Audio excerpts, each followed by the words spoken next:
حقیقی خوشی کیسے نصیب ہوتی ہے؟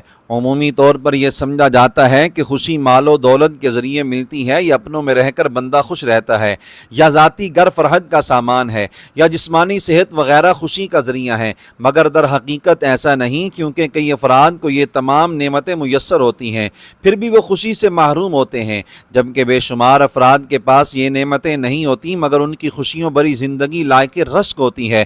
چنانچہ غور کرنے کی ضرورت ہے کہ اگر دولت، صحت، گھر اور تعلقات وغیرہ خوشی نہیں دے سکتے تو پھر خوشی کیسے نصیب ہوتی ہے؟ ہمیں خوش رہنے کے لیے کیا کرنا چاہیے؟ اس حوالے سے قرآن و سنت کی روشنی میں چند باتیں پیش خدمت ہیں۔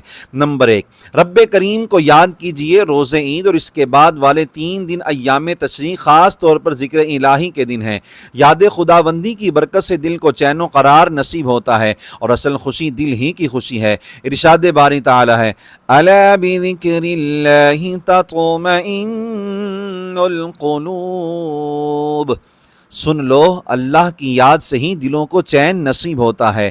نمبر 2، شیطانی کاموں سے دور رہیے۔ گناہوں سے شیطان خوش ہوتا ہے اور اس کا اثر بڑھتا ہے۔ جو شخص شیطان کے زیر اثر ہو، اسے دنیا بھر کے اسباب فراہم ہو جائیں تو بھی اسے حقیقی خوشی نصیب نہیں ہو سکتی۔ سیدنا ابو ہریرہ رضی اللہ تعالیٰ عنہ سے مروی ارشاد نبوی کا مفہوم ہے، جب تم میں سے کوئی سوئے تو شیطان اس کی گدی یعنی گردن کے پچھلے حصے پر 3 گرہیں لگا دیتا ہے۔ جیسے جادوگر کچھ پڑھ کر گرہ لگاتے ہیں، ایسے ہی وہ اس عمل کے ذریعے سستی ڈالتا ہے۔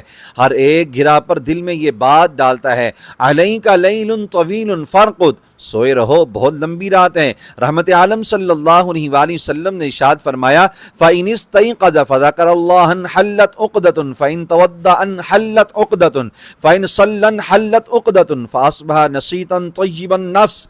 چنانچہ اگر بندہ اٹھ کر اللہ تعالیٰ کا ذکر کرے تو شیطان کی لگائی ہوئی سستی کی گرہوں میں سے ایک گرہ کھل جاتی ہے، پھر اگر وضو کرتا ہے تو دوسری گرہ کھل جاتی ہے، پھر نماز ادا کرتا ہے تو تیسری گرہ بھی کھل جاتی ہے، اور شیطان کا سر ٹوٹنے سے برکت نصیب ہوتی ہے۔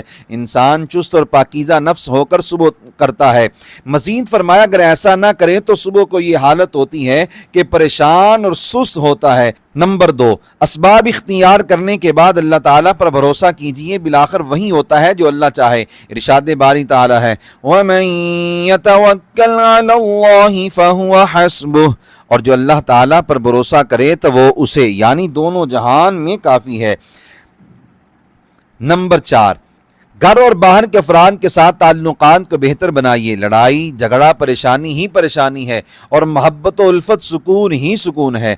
نمبر 5، مصائب کے بارے میں زیادہ سوچنے کے بجائے نعمتوں کی طرف توجہ کیجیے۔ چھوٹی موٹی پریشانیاں تو زندگی کا حصہ ہیں۔ نمبر 6، برداشت کرنا سیکھیے۔ غصہ و انتقام کا جذبہ بڑی خوشی کو بھی تباہ کر دیتے ہیں، اور درگزر کرنے سے چھوٹی خوشی بھی دوبالا ہو جاتی ہے۔